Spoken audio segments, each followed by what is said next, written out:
I really want to thank everybody on a Super Bowl Sunday to come out and show how much free speech is important in this country.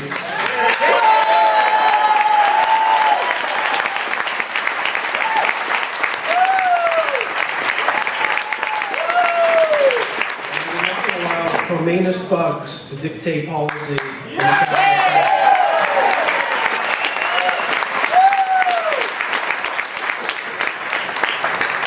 Now, that being said, I do want to thank the Iranian embassy. In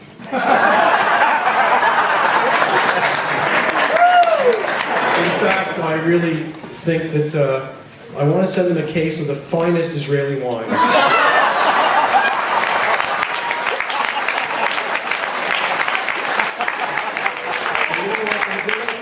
Finest Israeli wine. I'm going to give them kosher Manischewitz. It's, it's been a remarkable 2 weeks. I mean, it's hard to believe what's really happened, and obviously everybody here has seen the news and read the newspapers. I actually had a short presentation that I just can't show you, but there are a few things in the press really intrigued me. First, in the blogosphere, there was people who wanted to make this into sort of a right-left issue. That somehow fighting for democracy in Iran is a right-wing issue and the other people are left. I mean, it was just really, really crazy. So there's a bunch of bloggers on the left who basically accused me of doing a PR stunt. That this was all done on purpose by me to get more publicity for my film society. I actually had to force a blogger to apologize. Then the day after the cancellation happened, there was a Globe and Mail article by, was it Jane Tabor? And her headline was, 2 Tory ministers bristle at cancellation of movie in Ottawa. So the story there was that we've got conservatives bristling. Nothing about free speech, nothing about influence of Iran, but the fact is it's really bad. We've got 2 Tory ministers who bristle.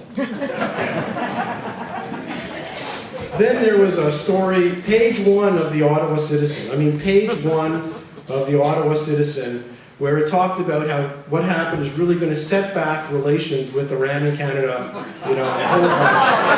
And they quoted a professor from Royal Military College, basically saying, this gives more evidence to the Iranians to complain about Canadian human rights. And so here's a professor who basically, missed the big picture, but basically it's a problem with us.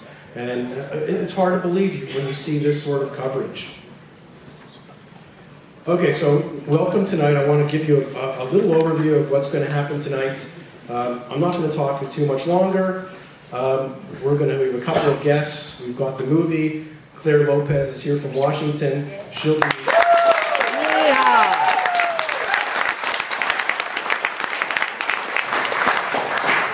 be speaking after the film. We'll take a few questions and answers, and afterwards we'll have a reception out there with some wine and cheese. So it's going to be quite an amazing night.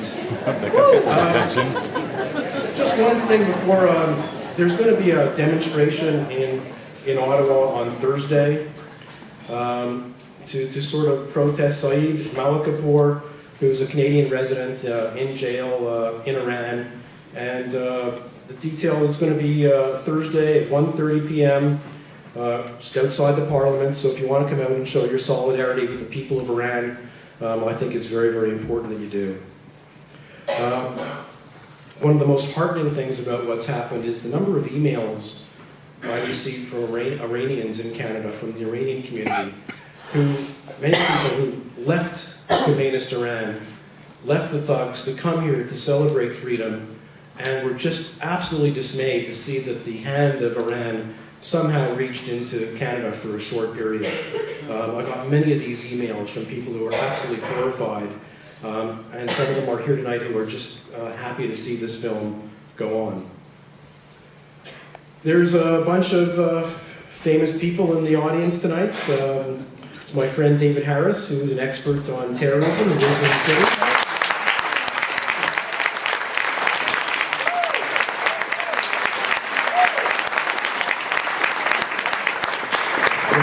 to David is Shabnam Asadollahai, who does a Persian language show on Chin Radio. Shabnam, if you want to stand up.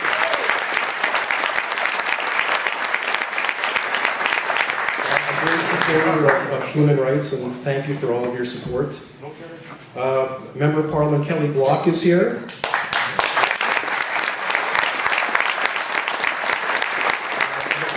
Dan Lang is here, I think, is Senator Dan Lang.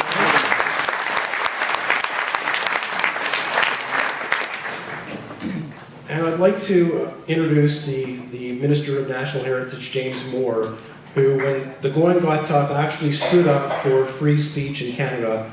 Would you please welcome James Moore.